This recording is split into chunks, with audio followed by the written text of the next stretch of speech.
आज हम लोग बात करेंगे एलोपेशिया एरिएटा के बारे में, लेकिन उसके पहले हम लोग कुछ फ़ोटोग्राफ्स हैं वो डिटेल्स में देखेंगे।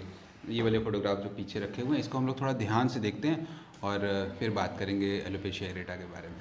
आज एक पेशेंट अपने बच्ची की फ़ोटो खींच करके लाए। एलोपेशिया एरिएटा था उसको। हमने उनकी फ़ोटो उनसे रिक्वेस्ट की कि हमें दे दें। ये उस बच्ची की फ़ोटो है जो बिल्कुल बाल कम थे, बिल्कुल ही नहीं थे बाल,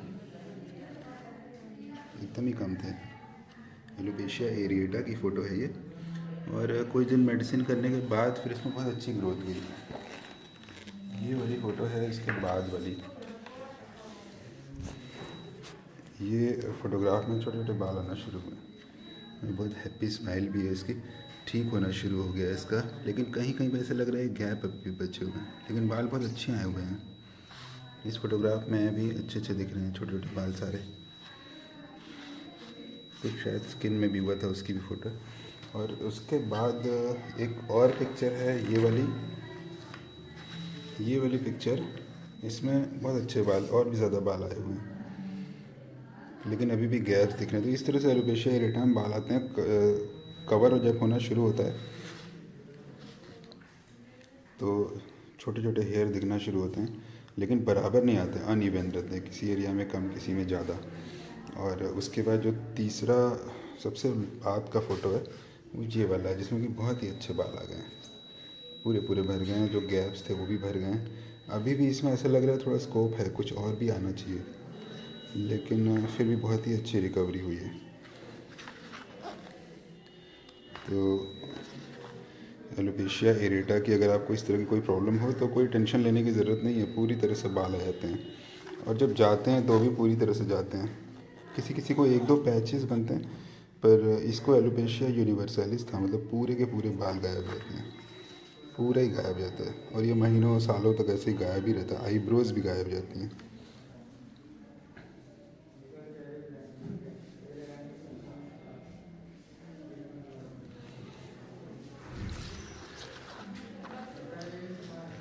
तो ये फ़ोटोग्राफ्स हैं। इसमें सबसे एक सिंगल फ़ोटोग्राफ में बिफ़ोर एंड आफ्टर फ़ोटोग्राफ है। इसमें आप देख सकते हैं कि बिफ़ोर वाले ऐसे थे और आफ्टर वाले ऐसे।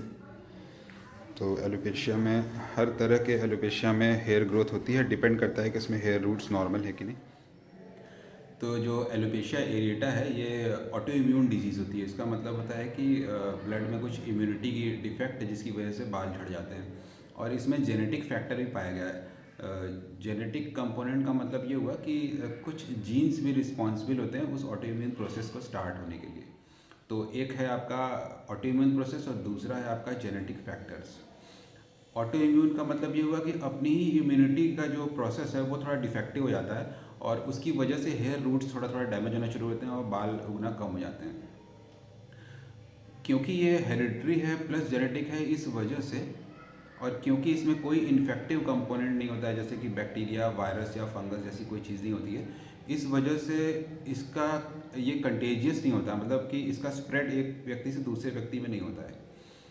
कुछ स्टडीज़ की गई हैं आइडेंटिकल ट्विंस में, जिसमें कि पाया गया है कि अगर एक को हो जाता है तो दूसरे को होने के रिस्क बढ़ जाते हैं, तो कोई ना कोई जीन्स इसमें इन्वॉल्व होते हैं। ये तो हो गया इससे कॉज।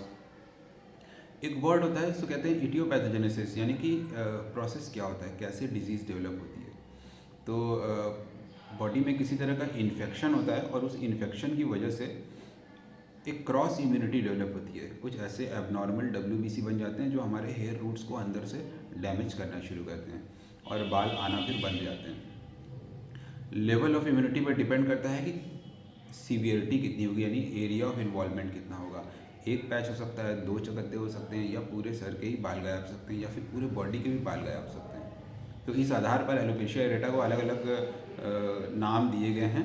उनमें से एक होता है एलोपेशिया यूनिवर्सैलिस, जो कि हमने इस फोटोग्राफ में देखा। इसमें को पूरे के पूरे पूरे बाल बॉडी से गायब हो जाते हैं, आईब्रोज से, सर से, पूरे बदन से बाल गायब हो जाते हैं। और फिर हम आते हैं सिम्टम्स पे, साइन और सिम्टम्स क्या हैं।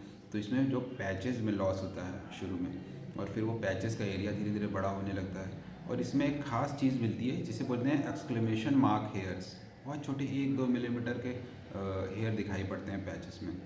क्योंकि कोई इसमें स्किन में इन्फेक्शन नहीं है, तो इसलिए स्किन एकदम नॉर्मल रहती है, कुछ इचिंग या रेडनेस या ऐसी कोई चीज़ नहीं रहती। एक वर्ड होता है डिफरेंशियल डायग्नोसिस। इसका मतलब होता है कि हमने डायग्नोसिस तो कर ली है कि पैच में हेयर लॉस हुआ है, एलोपेशिया एरेटा है, लेकिन वो कौन सी दूसरी बीमारियां हैं जिसमें कि पैचेस में हेयर लॉस होता है।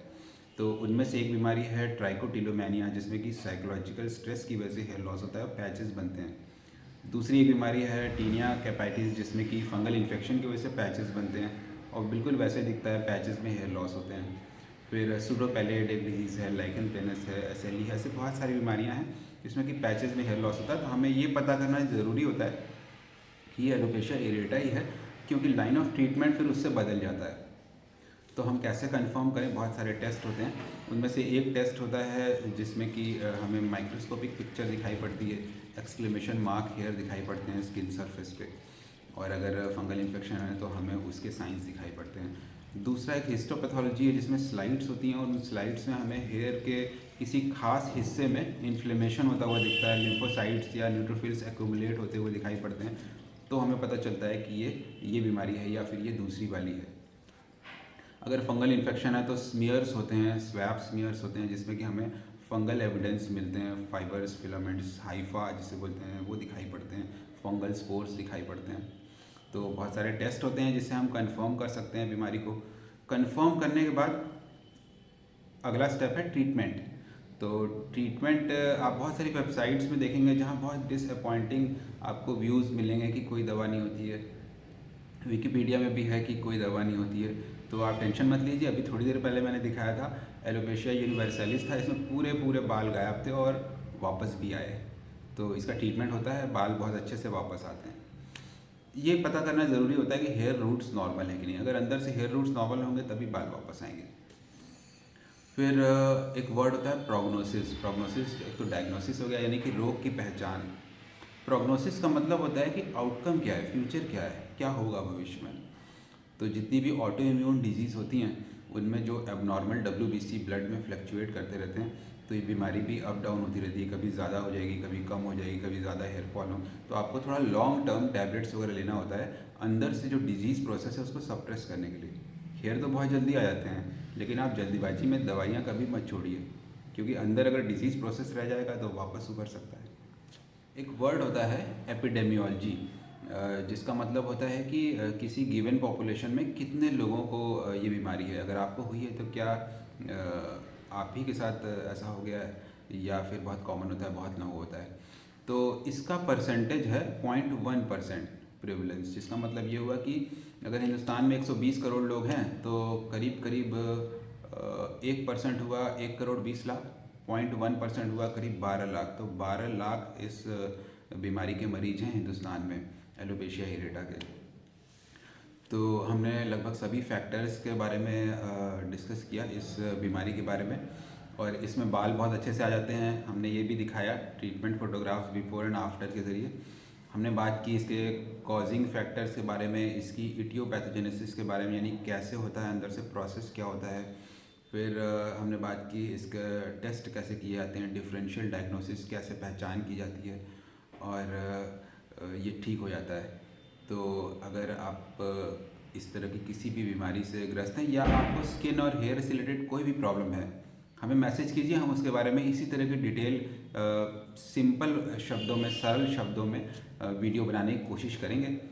बताएंगे कि कोई बीमारी कैसे होती है और दिखाएंगे कि किस तरह ठीक होती है, बिफोर एंड आफ्टर फोटोग्राफ्स के ज़रिए, वीडियोस के ज़रिए। और जैसे हमारी टैगलाइन है, सब ठीक होता है। तो कभी भी डिसअपॉइंटेड मत होइए। अगर कुछ भी प्रॉब्लम है, आपको एफर्ट करना पड़ेगा। अगर आपको रिजल्ट चाहिए तो आपको एफर्ट करना पड़ेगा, आपको थोड़ा टाइम देना पड़ेगा। कुछ बीमारियां समय लेकर ठीक होती हैं, उनको उतना टाइम देना होता है। तो सारी चीज़ें ठीक होती हैं, सब ठीक होता है। Thank you very much.